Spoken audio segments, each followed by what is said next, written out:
What up, heads? My name is Chuck Reeves, and this is... I am Justin. And welcome to episode 2 of our little movie trailer review and watching experiment known now as For Our Consideration. We're going to be here every week, usually on a Thursday, usually at around 3 o'clock. We're going to be releasing new episodes, tape to release later, and I'm excited. Yeah, I mean, the last one, if you caught the last one, you saw we had a good time. We've got far more preparation done for this episode. we do have notes today. Fuck everybody saying, well, you guys are looking at notes. Fuck yeah, we're looking at notes, fool. I got notes on my show. Most motherfuckers got notes. David Letterman's got his little cards. I had my little cards. You got to have notes for something like this. But you want to tell these heads a little something about this first movie? Well, the first one we got is Midnight Man, and it looks like a psychological thriller with Robert Englund in it. We got... No, it looks like a straight up horror movie. Well, it is a horror movie, with people turning into blood splatter, and it looks like a fucking Texas Chainsaw Massacre mixed with Jumanji, because it has Ouija too. with some sort of a game that these kids are playing. But and you know, it looks psychotic. Like the premise of having this guy coming out of the game, and he basically uses your worst fears against you. It's almost kind of like, did you see Bye Bye Man? It's kind of like that with the folklore of the Midnight Man, and except the fact is you can't do anything once you get him out of the game, unless you win the game. There's some newish actors in this movie. You'll recognize Robert Englund from Nightmare on Elm Street fame, and like I was telling this dude, this movie looks far more appealing to me than something we watched on the last episode, which was Murder House. Yeah. So let's get into this.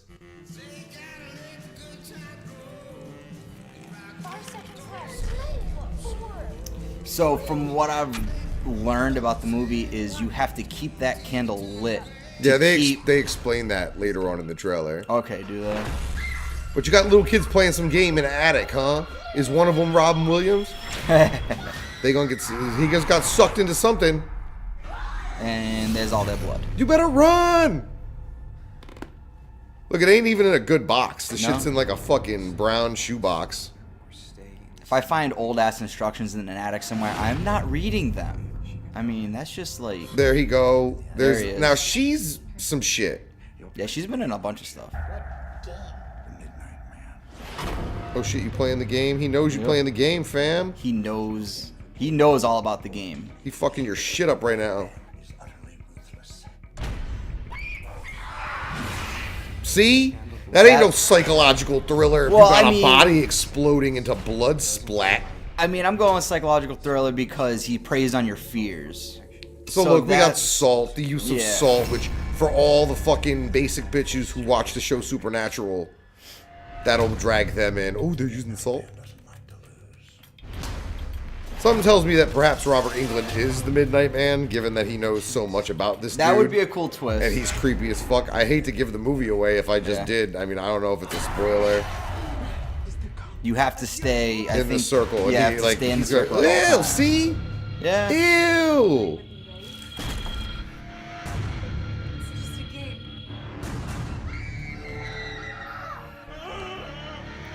Look at squishing heads and shit. Psychological thriller. Yeah. Don't let Justin send your movie to the fucking ratings board at the MPAA, because he won't know what to fucking tell them. We got no release date on that one. But it looks fucking creepy as fuck. It does look creepy. And like I said, the only reason it looks creepy as fuck. It looks like it was made for far more money than that piece of shit Murder House that we watched last week. See, you're talking shit about Murder House. I'm gonna talk shit. And you're gonna see the movie and you'll be like, holy shit, this actually was dope. I mean, I've had you can see that because if you look at low budget movies like House of a Thousand Corpses, that movie is fucking amazing. We will see. Well, no, but that's different. There's a difference between indie and low budget, and then you trying to shoot for something huge and being low budget. You know what I mean? Yeah, I mean, like there's a difference between the D Ruby, Sharknado, for example. That movie, I can't even deal with that. But then there's Clerks, which we're gonna watch later as part of our throwbacks. That was made for a very small budget, but it was made to be made on a very small budget. It's single shot camera frames and whatnot. I mean, with a horror movie, you can't just have that one stationary camera. You got to be moving around and things like that.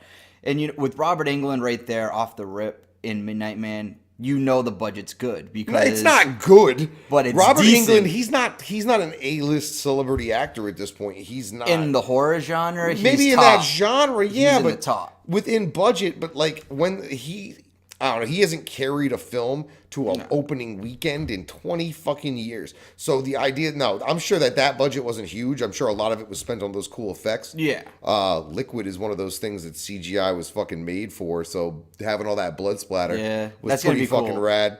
But especially in like the horror genre, low budge can work in your favor, or you can overshoot your intent and stretch your shit too far. You know what I mean? You can, yeah. I mean, you can always take a big budget and kind of screw it up, or you could take a small budget and make it work. And what good is having every horror icon that's ever been on film in your movie if you're shooting your movie in what looks to be the same hallway over and fucking over again? Power Rangers, one of the most successful shows in history, had a very small budget. You know why? Because they kept filming it in the same person's backyard over and over and over again. That ain't what I'm trying to see with my movies. Almost all those sequences too were only ever shot once. But we've seen that, especially in the horror genre over the years. The attempt to downsize those budgets because less and less people are going to the movies, and that kind of and horror movies are notoriously known for being the least amount of budget you need for a movie to make. They're always the bottom of the bar. You don't need a lot of money to make a horror movie because you just need a dark setting, you need some blood, you need some decent graphics, and I mean, but there's been some terrible fucking horror movies, yeah, even with a big budget. Yeah, a big budget horror movie that comes. I didn't like World War Z. That was terrible. Well, that was more of a that was more of a drama. Classified it was a drama more than a horror movie. But like a big budget horror movie that I can think of that was terrible was My Bloody Valentine. Yeah, 3D, that was which was bad. One of the absolute worst films ever made. But yeah, so they keep bringing these budgets down, and I mean that kind of segues into our next trailer here. Yeah, a movie called Downsizing. It seems like the premise behind this movie is that due to overcrowding and population in the world, people are given the choice to become about 5 inches big. Teeny tiny, and they live in these elaborate models. They live in toys, but it's the coolest places you could ever imagine living. Yeah. And their money gets transferred and goes further. A lot of stars in this movie, a lot of comedy current royalty in this movie. I know Kristen Wiig. Yeah, we got Jason Sudeikis. Matt Damon is the star. Is your protagonist in this film, and he looks like you're gonna witness his transition from being a full-size human being to being one of these smalls, as they call them in the film. Yeah, I saw this. I think I saw this trailer when I was at Justice League the other day, and it actually looks really interesting. Like they're basically fed up with life. Yeah, they're trapped in their rudimentary bullshit lives. He's working a cubicle job. She works at a shoe store, and they're like, you know what? Time to get rid of it. Dave?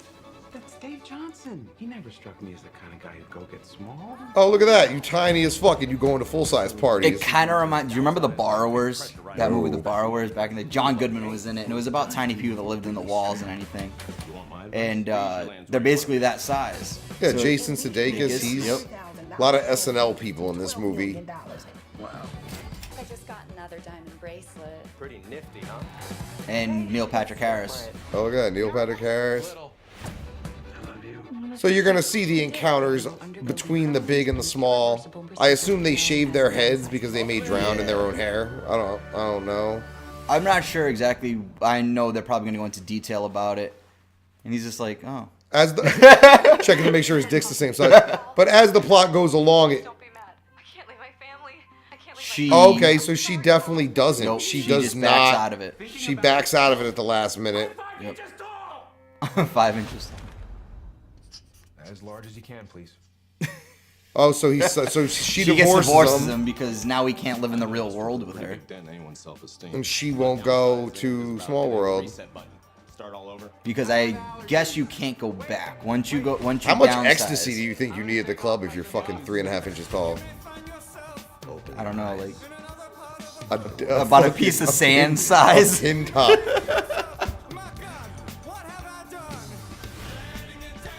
So it looks like they almost took the concept of. But it looks like it doesn't. It looks like not everybody has the same small experience either, because it shows him what looks to be a third world country. So it looks like they can control everything. There's more. It looks like there's more at foot. See, I haven't seen this trailer. I saw the shorter one. We were speculating privately about her not doing it, but with them showing. You got a giant bottle of vodka. It's not, but it's not giant. It's regular sized. Yeah. And it's just giant to them. When's that come out? This week? That actually, I think it comes out Is that- the week after Star Wars. Wait, it said December something. When you realize we're not. Rewind that. December 22nd. So that'd be the week after Star Wars. The same way Bright comes out. Yep. So I guess we'll see if this thing can hold up against that. Netflix We'll movie. see if we'll see what happens there. I mean, it looks cool. It's like someone took the concept of Honey, I Shrunk the Kids and just decided to make the entire world miniature. And that's pretty decent. I'm like, that'd be cool if like a Rick Moranis showed up in the movie. Yeah, I'm into concepts like that, and it's funny you say Rick Moranis because he's the exact type of person that I would see in a movie like this. Yeah. Or Martin Short, for example, when he did Inner Space, that sort of a film, and that sort of a quirky character. This is obviously, as much as the effects are going to be cool and you're going to get those moments from the shit like the giant vodka bottle, I assume this is going to be a character study of these heads. Big budget though, big actors, big sets it looks like. Lots of color. I'm sure there's going to be use of that to determine when he's happy versus sad. So I'm wondering if there's going to be like an underlining backstory with the downsizing, if there's a corporation that's trying to control the world by doing that, or if I'm just completely batshit crazy and just overthinking the entire movie.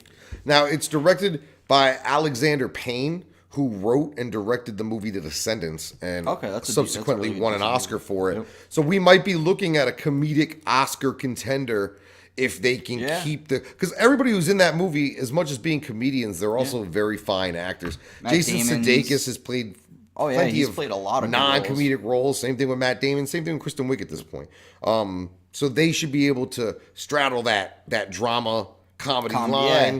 Yeah. It's dramedies. Dramedies. Yeah. But who knows? We might have been seeing an Oscar contender there. Another potential Oscar contender, a multiple award winner in this next one, is called Annihilation.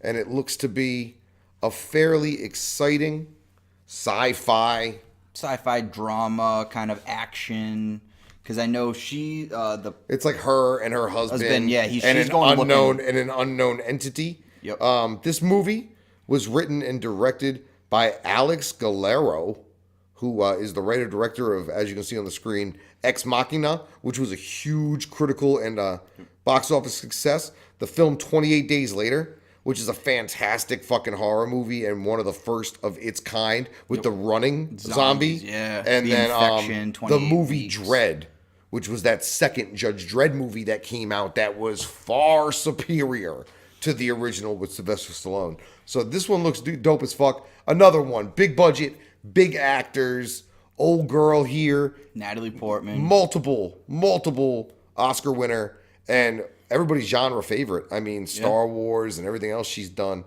But let's check this fucking crazy piece out. See what Padme's got herself into today. Apparently this was a book. Yeah, by Jeff Vandermeer by the same name, and I'm interested to see. I'm gonna probably try to check out the book. It looks like Avatar to me. It looks like maybe Earth and something landed, and they don't know what it is. Yeah, but they've got it contained. And she basically volunteers. And she's part of a team that goes in. Yep. But we learn that a team probably went in before her, including her husband. Yeah, and she's going in to look for her husband. And this is her post-brief, obviously, her debrief. Yep. You can't leave now. Yeah, you've seen too much. You've seen the alien. You've seen way too much. Or has she?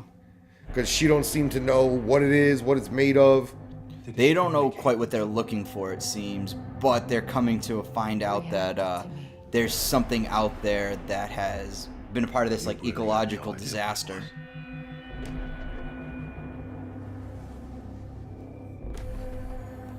husband contact you at any point while he was away.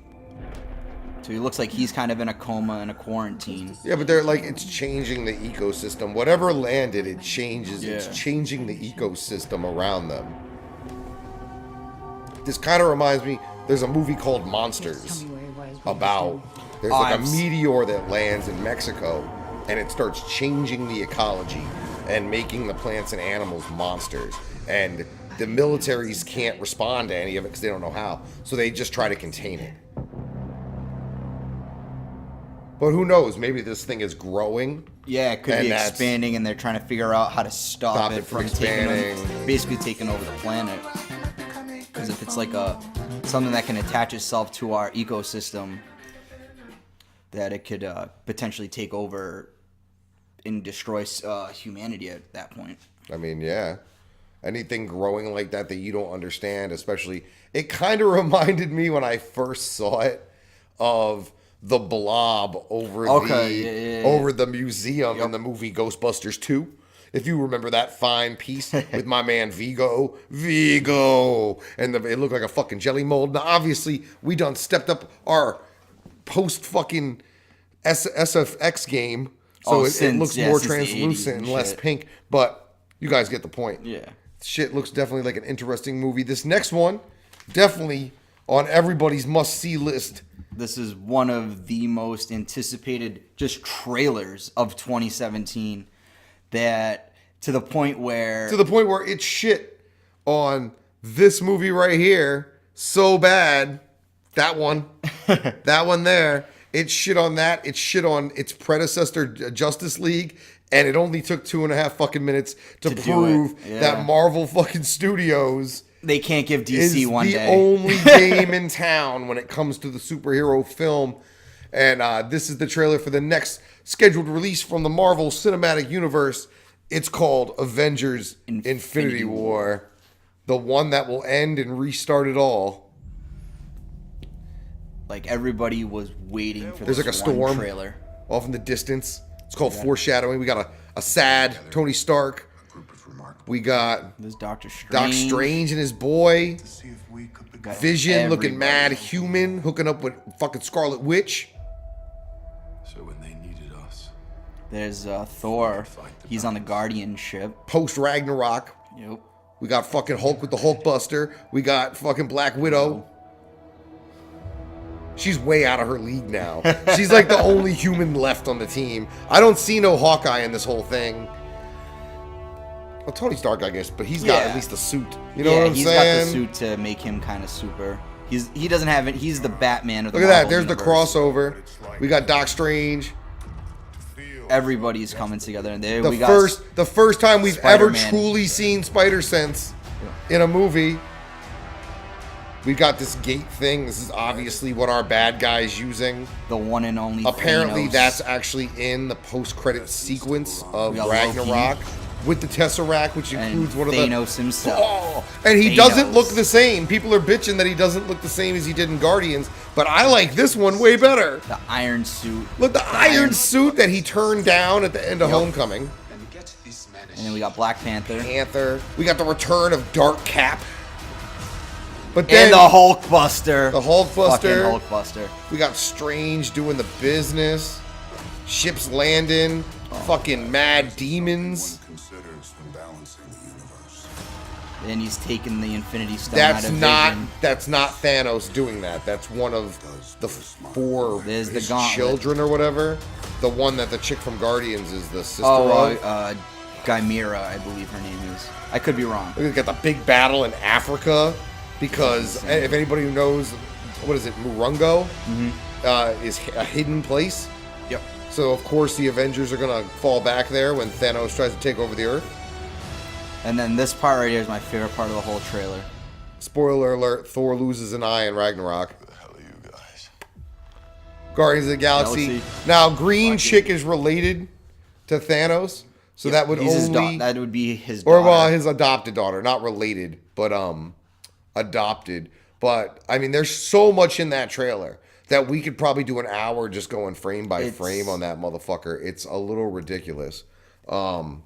It's going to be Infinity War is going to be a 2-part movie, But it's not just going to be like Infinity War Part 1, Infinity War Part 2. There's discussions of the second one having a different title altogether, but all being one movie. So it's going to essentially be Avengers Infinity War, and from what I'm reading on the internet, it would be Infinity Gauntlet as the second movie. No, because Infinity War is going to wrap everything up, I think. And Well, this it ends They phase said 3. that you're going to see a lot of death.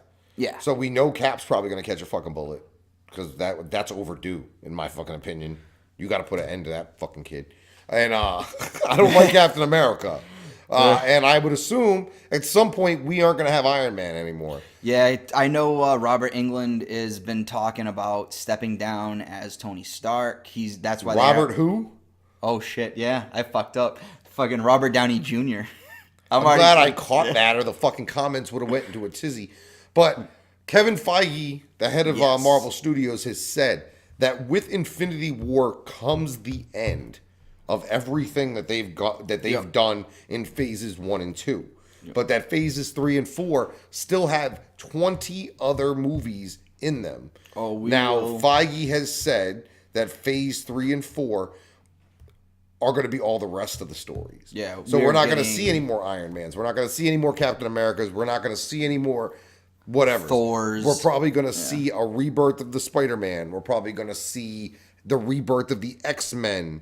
Potentially all those offshoots, potentially Fantastic Four, potentially all these other properties that the Marvel Cinematic Universe, as of right now, hasn't had the opportunity to properly touch on. Yeah, and with Disney potentially buying 21st Century Fox, that's what we're going to see, bringing in the X-Men into the MCU.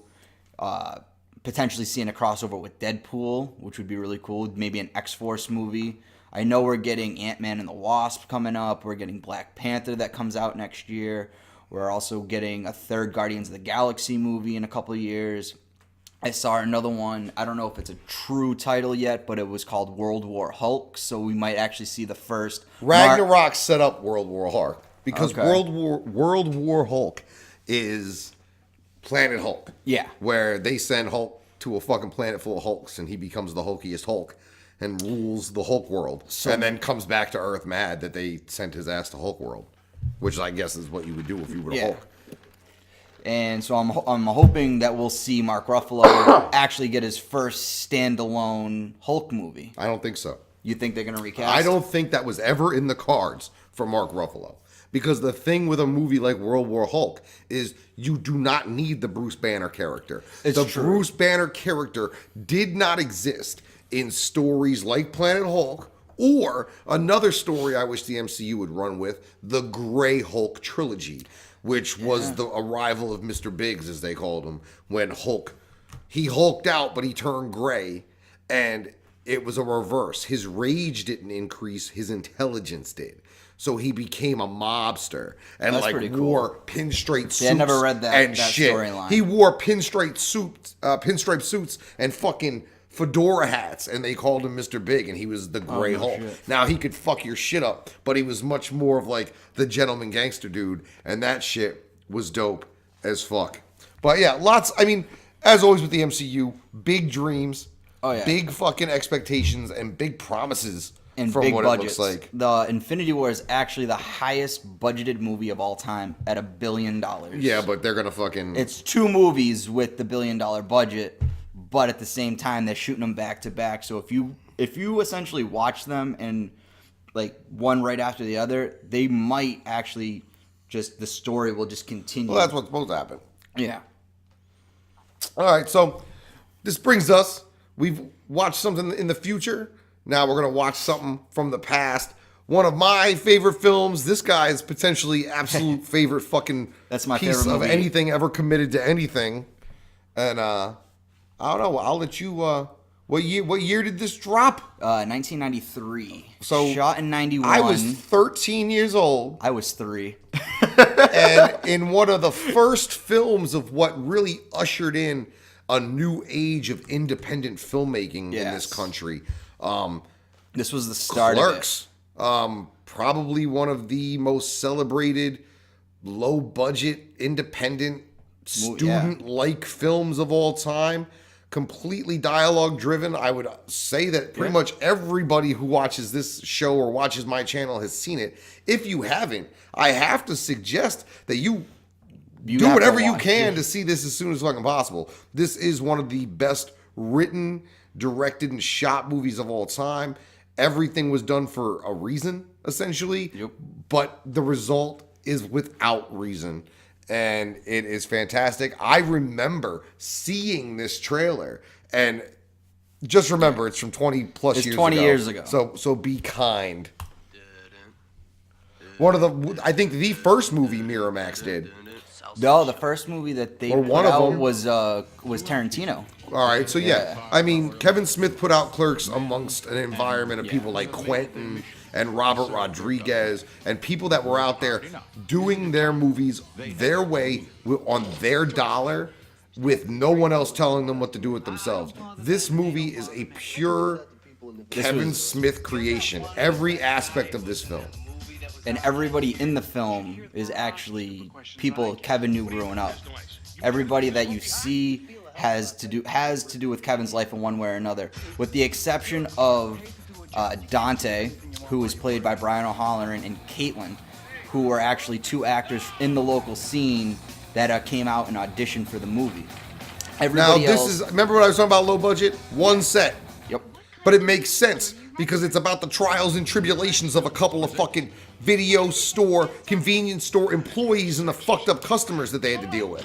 And you don't want famous people distracting from the realism of your movie. That's why it was shot in black and white. That's why he used essential no names, people he knew.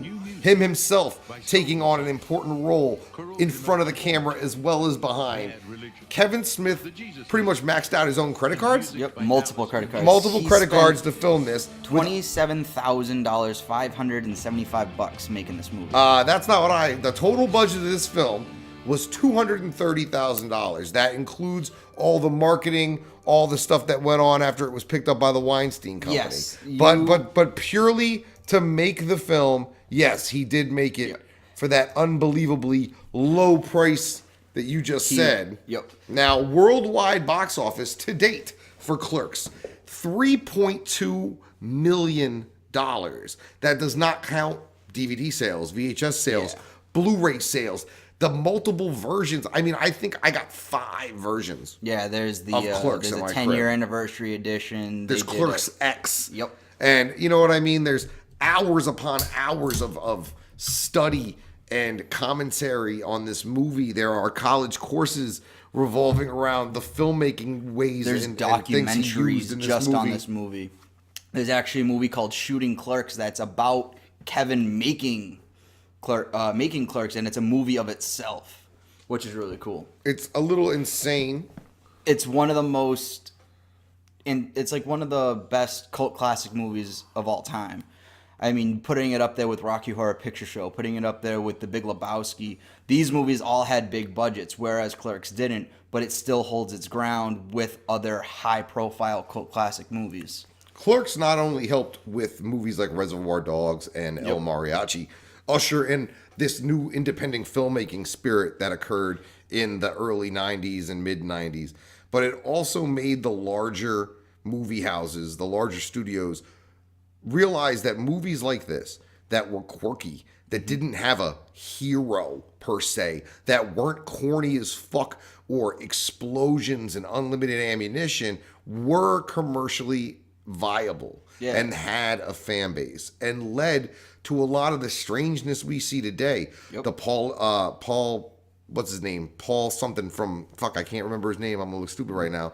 But from The Life Aquatic with Steve Zissou. Oh, okay. I know. Without movies like Clerks that proved you could have a movie that really didn't. Revolve around anything but two people You can talking. have movies like Meet the Tenenbaums. You can have movies like, that movie Clerks by itself spawned an entire universe. Yeah, and it actually, and what I like that it did most of all is it went out and showed people that you don't need to be a person in Hollywood to make a movie. Anybody can make a movie. And back in 1991, when Kevin decided he was going to invest basically every dollar he had, max out credit cards just to prove that he could make something of his own. He dropped out of film school. It's like he didn't even have a full degree when he decided, I'm going to be a career of being a filmmaker, and went and made probably one of the best movies to ever come to surface, just on its simplicity alone. Now, Kevin Smith was one of those celebrity filmmakers after the release of Yes. Clerks. The actors from that movie didn't really explode. Not one of them. They didn't take off much at all. I mean, but him as a filmmaker did. Yes. And then with that movie, he launched an entire a universe. bunch that also launched a bunch of careers. Yep. We wouldn't have the current Ben Affleck Batman probably without Kevin Smith. We wouldn't have. He's the asshole from Fashionable Mail. We wouldn't have somebody from the movie Downsizing potentially without his connection to the movie Dogma. All right. There have been plenty of people who have Kevin Smith to thank for helping elevate their careers or return their careers, similar in ways that Quentin does it. If you haven't seen Clerks, you're fucking tripping. You know who Jay and Silent Bob is. Yeah, everybody knows who Jay and Silent Bob is at this time. They're today's Cheech and Chong. I mean, that's the only way you can describe them. Like, Cheech and Chong was in the 70s and the 80s. You have Kevin Smith and Jason Mewes in the 90s and the 2000s right now. That's who you have as your stoner celebrities, I guess you could say, even though Jay Mewes is now a completely sober, which is, I'm good for him. I went to the Jay and Silent Bob Get Old podcast, which is essentially an intervention podcast for Jay, because throughout these movies, he was shooting everything he could into his arms. And I mean, and good for him to get in. Yeah, but I gotta say, that's what helped make his character who he was in this movie. I was just about to say that this movie is a snapshot in time from Kevin Smith's own existence. And if you just, that's who he was at the time. He always describes. And that's who, had Clerks not caught on, he would still be. Yeah, it's true. And so originally, like a little tidbits and facts about Clerks. Originally, Kevin wanted to play Randall, but he realized that he couldn't direct, shoot, edit, and memorize all the dialogue of the character of Randall. That's why, if you notice in the movie, Randall has all the best jokes. So he went, I can't do all this, so I'm just going to take a smaller role, and he took the role of Silent Bob, which was probably the best thing he could have ever done in his life, because he owns the intellectual property between Jay and Silent Bob, whereas he doesn't own Clerks anymore. He doesn't own Mallrats or Dogma or Chasing Amy. But which is what happens when you get involved in the studio process. They have to You end buy up giving everything. up a lot of that shit in order to get what you want. And one of the things we're going to see in the coming, either next year or early 2019, is we're going to see the return of Jay and Silent Bob on the big screen. And Moose Jaws, hopefully. Moose Jaws too, yeah, that's on the back burner right now. He might have gone off the deep end recently with things like Tusk and Yoga Hosers. But hopefully he can just finish out strong with Moose Jaws. And we can forget the True North trilogy ever happened in a way that we tend to forget that Jersey Girl I was going to say ever happened.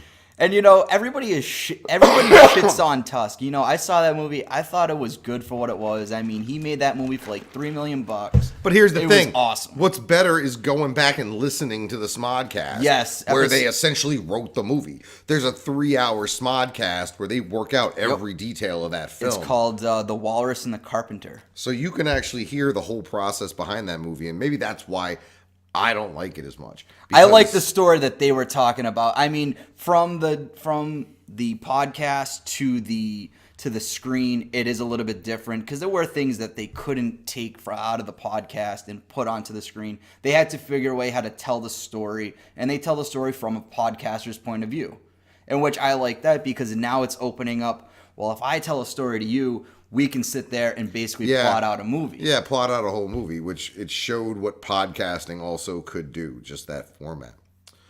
Well, next week, we know for a fact we're going to have a new Jurassic World sequel trailer for you coming out. What's it called? Forgotten World. Forgotten World. Forgotten World. Or Forgotten Kingdom. We did get a teaser trailer this week that was about 15 seconds of the guy from Guardians of the Galaxy running from a volcano. Yes. Not long enough to be on this fucking program.